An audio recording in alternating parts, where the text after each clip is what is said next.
శ్రీమాత్రే నమః. శ్రీలలితా సహస్రనామంలో 930వ నామము మనస్విని.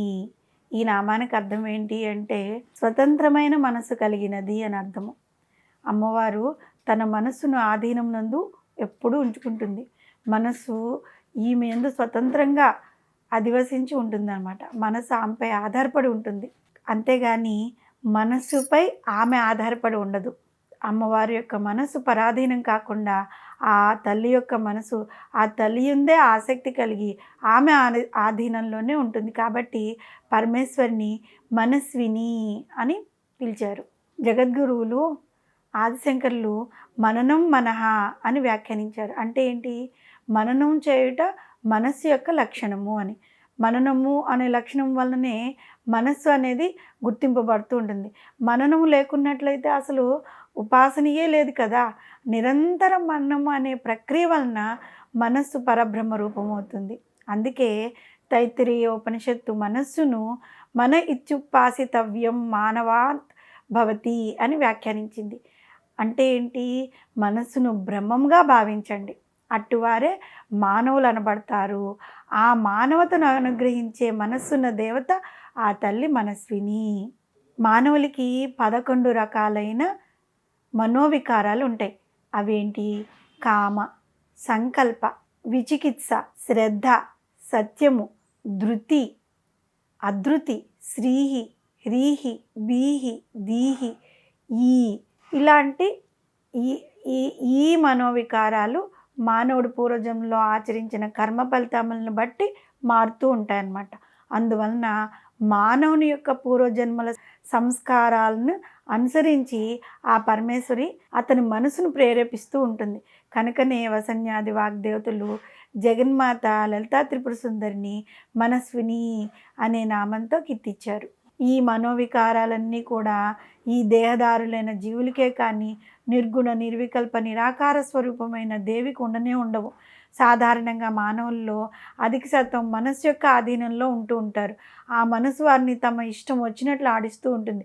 అందుకే ప్రముఖులైన శ్రీ తనికండ బండి గారు కానీ తమ రచనలో మనసు కోతిరా రామ అంటూ వివరించారు. మారుతిగా చేయి శ్రీరామ, నా మనసు రాయిరా రామ అంటూ మానినీగగా చేయి శ్రీరామ అని ఆయన వేడుకున్నారు. కొందరు వ్యక్తులు మాత్రము మనసును తమ ఆధీనంలో ఉంచుకోగలుగుతారు వాళ్ళు. అటువంటి పురుషులను మనస్వి అని, స్త్రీలను మనస్విని అని వ్యవహరిస్తూ ఉంటారు.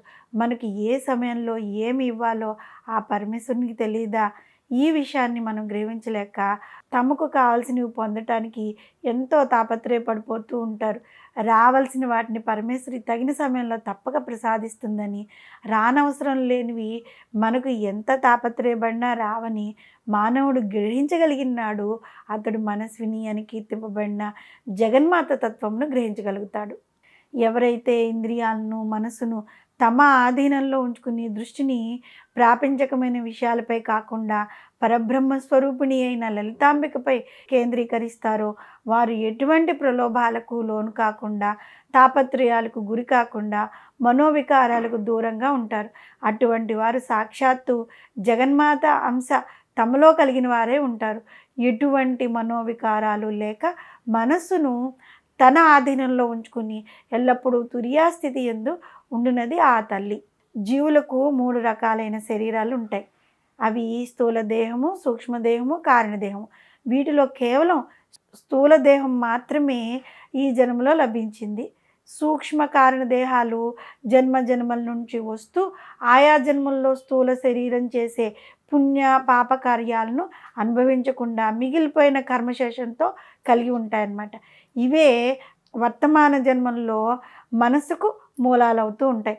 పరమేశ్వరి ప్రతి జీవిలోనూ సాక్షి రూపంలో ఉండి వారి వారి పూర్వజన్మ కర్మానుసారము మనసును నడిపిస్తూ ఉంటుంది కనుక మనస్విని అని వివరించారు. స్వతంత్రమైన మనసు కలిగినది, తన మనసును ఆధీనం నుండి ఉంచుకున్నది, మనస్సు ఆమెపై ఆధారపడి ఉంది కానీ, ఆమె మనస్సుపై ఆధారపడి ఉండకుండా, పరాధీనం కాకుండా మనస్సును స్వాధీనంగా ఉంచుకున్న జగన్మాతను మనస్విని అని గనక మనం పూజిస్తూ ఉన్నట్లయితే, ఎప్పటికీ కూడా మన మనసును మన ఆధీనంలో ఉంచుకోవాలి. మనసు పైన మనం ఆధారపడకూడదు. మనసు మీద మనం ఆధారపడ్డామంటే అది కోతి లాంటిది మనసు అంటూ ఉంటారు కదా!